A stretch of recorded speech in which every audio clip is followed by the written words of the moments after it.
Bismillahir rahmanir rahim. Bismillahir rahmanir rahim. Yan uwa salamu alaikum. Mutanen Kano ba abin da zamu ce da ku sai godiya. An yi zabe kuma an yi zabe an yi lami lafiya. Ba abin da zamu ce da Allah sai godiya. Domin wannan ne Allah ne yayi abin shi. Domin duk abin da aka tsaya kan gaskiya to Allah zai kan nuna haske akan shi. To mun gode Allah mun yaba annabi. Na biyu kuma muna godiya ga jagoranmu Dr.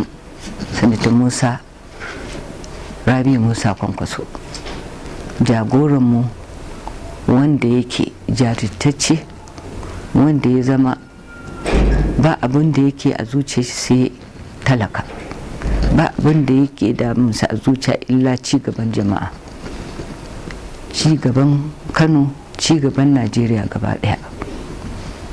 Wannan abubuwan da muka yi nuni ne na halayen shi, domin ya yi an gani kuma an yadda da shi.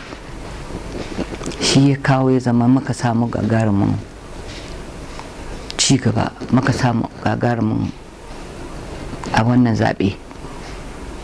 Halayen shi ne da kuma waɗanda yake tare da su, su ma ba abin da za mu ce da su sai godiya.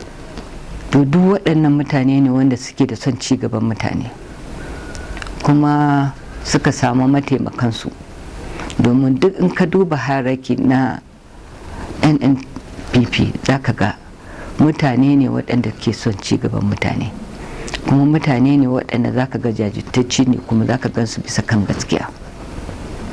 To shi ya sa abin da ya sa ya taho har ya zo ya zama a local government. Kaga kamar a Bebeji local government, me za mu ce da Kano South,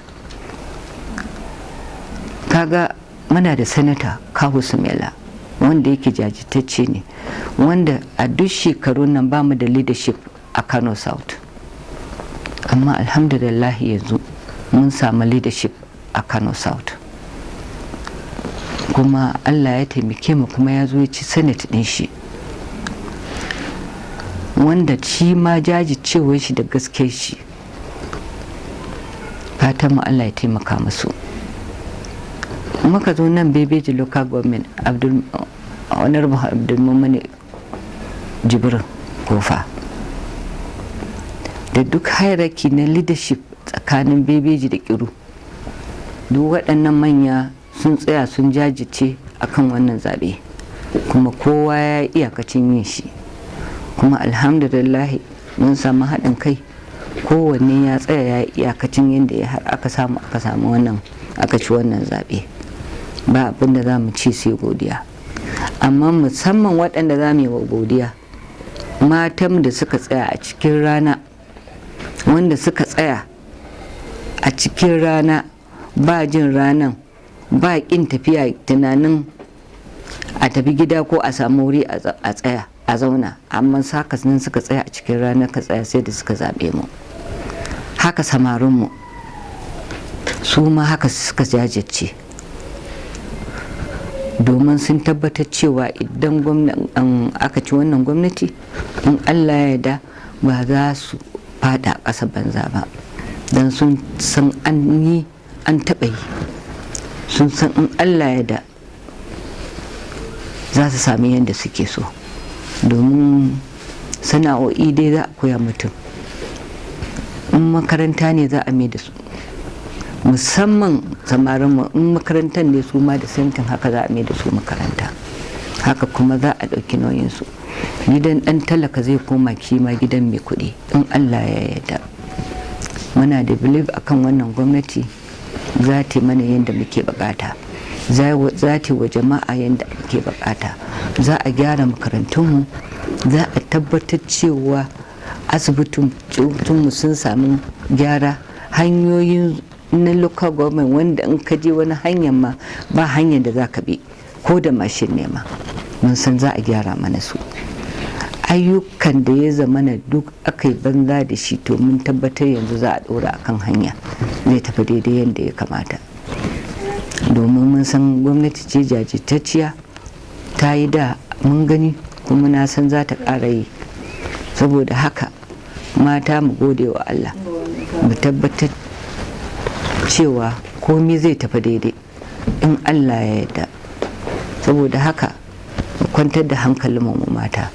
Wannan zaɓe da aka yi mun zaɓe yadda za su samu kwanciyar hankali, za su samu yadda 'ya'yanmu ma za su samu makaranta, za su samu ci gaba. Ba abin da za mu ce sai dai godiya ga Allah, domin wannan ba wani abu ne ya taimake mu ba, gaskiyan mu ne ta tsaya ta gyara mana wannan.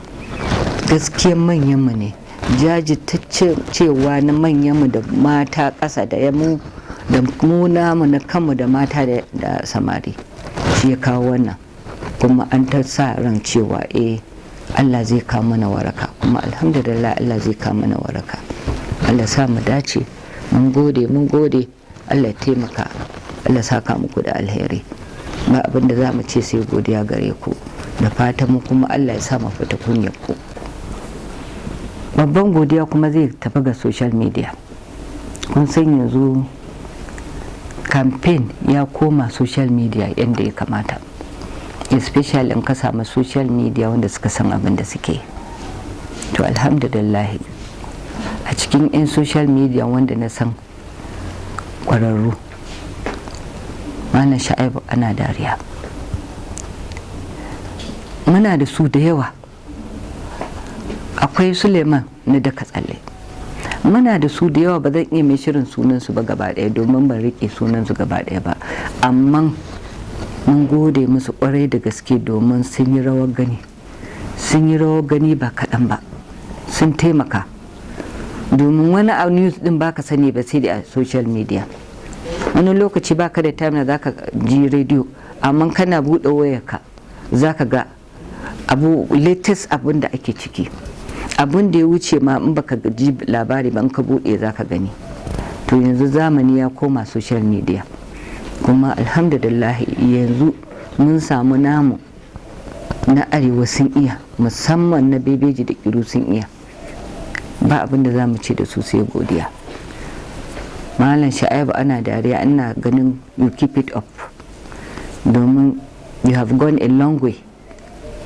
Insha Allah kuma wataran muna buƙatar wataran sai dai mu ji ka ko can MTA ko channel ko can sama, in Allah ya yarda. Domin ƙwarewarka ka yi ƙoƙari, kuma ka yi ta ƙoƙarin mana postin da duk abin da ake ciki, ka wayar wa mutane da kai wanda ma ba su san inda aka nufa ba, ka nuna ka shiga media ka wayar mana da kai.